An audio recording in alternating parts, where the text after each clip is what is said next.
Joining us now with an exclusive update is Robert Scott Bell. Thanks again, Michael. Always great to be back with the Savage Nation audience, and this week is all about free speech, and you are a champion for free speech, and you've been attacked right, left, and center over the many years you've been on the air, Michael, and I think it's high time that we acknowledge the attack that's coming from within. As you've talked and written so eloquently about the enemy within, we have, of course, a couple of guys, cartoonists, Trey Parker and Matt Stone, the South Park guys, and of course, they are equal opportunity offenders. They offend everybody. I mean, this is what they do. They're very libertarian-leaning guys, and they happen to dress up Muhammad in a bear suit, and of course, it offended a lot of the Muslims out there. And evidently, they may have translated into some death threats and censorship. And I am upset about the fact that somebody would get a death threat simply for utilizing their First Amendment for all it's worth, because we do not have a right to not be offended. It's okay. This is part of what the First Amendment free speech is all about. Offensive speech is protected. You don't have to listen. Turn it off. But we have something even more offensive, in my opinion, Michael. What now? That is the attacks on the First Amendment from within. That's right, the enemy within. Coming from our own government, the Federal Trade Commission, the FTC, the the Food and Drug Administration, the FDA, attacking us. And where is the outrage? Of course, as we share the outrage of those that are, those that are being attacked and those that are doing the attacking, in the case of the South Park episodes. But what about those small family farmers we've been talking about for many months here on the Savage Nation? For God's sake, all they're doing is producing milk as God created it from a cow and wanting to, get it out to their community. And you've got the FDA coming in and saying, well, based on interstate commerce, right? They use the interstate commerce clause for everything. Anything that could eke its way to, you could spill some milk across state lines, they're coming after it. Oh, it wasn't pasteurized? I'm sorry. We're going to have to take you to jail, confiscate all your cows. Where is the outrage of our own people here in America against the government that would alienate us, that would criminalize us simply because we want to eat food the way it's been grown, unprocessed, not modified by genetic engineers, and not synthesized in a factory? We simply want organic, whole, unprocessed, unpasteurized milk. It's written about in the Bible. That's how they drank it. And if you don't want to, you don't have to. But the federal government, in collusion with many state agricultural authorities, do not want you to have the freedom to access food that has been unadulterated. Exactly. And of course, if you claim, as we talked about here as well, that cherries can reverse gout and rheumatism and arthritis, you now become criminals. The cherries become unapproved new drugs, not recognized generally as safe and effective. For what?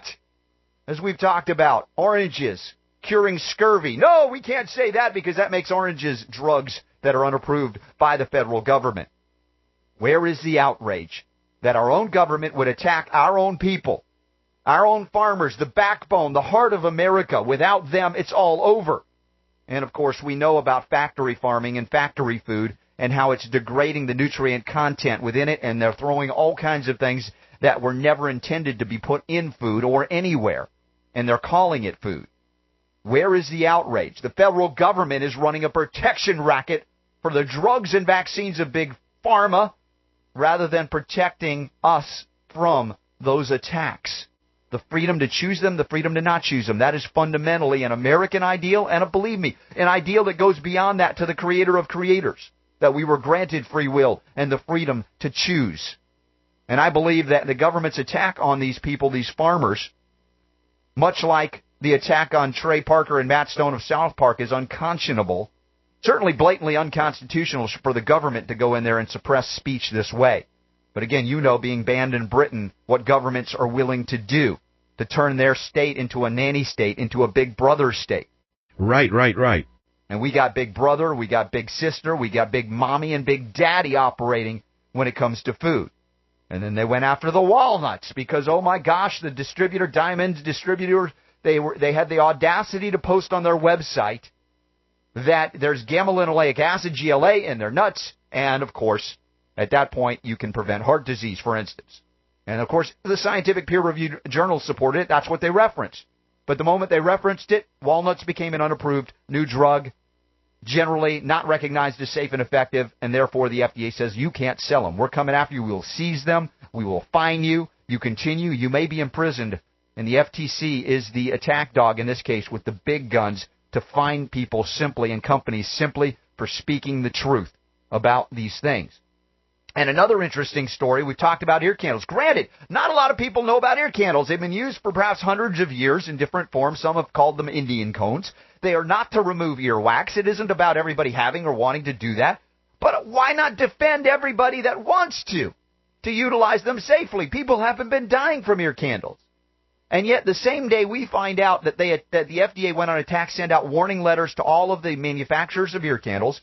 Again, a little industry that is thriving, that's doing well because people talk to people, they get results, they talk to them, they say, hey, okay, sounds good. And, of course, that same day we learned that the FDA was set to approve a new vaccine by Wyeth for ear infections. And I ask you, Michael, you know so well from the books you've written on natural healing, on supplements, on botanicals, is there ever in recorded history been a pandemic ear infection? Yes, the pandemic ear infection of 1919. No, it's never happened. There's not a pandemic ear infection. Why do we even need vaccines for ear infections? When most doctors worth their salt will tell you that most of them are self-limiting and don't even need antibiotic interventions. And, of course, those that want to know about options to address these things by dietary shifts, by using natural botanicals to strengthen immune system, to correct the terrain issue within the ear, with ear candles, for instance, are branded as criminals, doing something so horrific and so horrendous that it takes the full force of the federal authorities acting by fiat, in my opinion, to subject people in America, unknowingly or knowingly, to make them chattel or basically slaves to a medical industrial complex. This is the danger of big government that goes unnoticed largely, even in talk radio, except here on the Savage Nation. That our own government is attacking the freedom to heal, the freedom to know the truth, that there are other ways to go beside that which is sanctioned and approved by government, by FDA, which in fact is a culture of death, where hundreds of thousands of Americans are dying every year because they misplaced their faith. They put their faith in the church of biological mysticism as approved by government instead of the healing methods of nature, of creation. And, hey, look, the freedom to choose either. That's a good thing. Who will stand up for the freedom to speak the truth about natural healing? Will it ever be restored? How about the freedom to act on that truthful information? As I said, the federal government running a protection racket for the drugs and vaccines of Big Pharma. I will defend your right to choose them should you want them, but a monopoly is not an American ideal.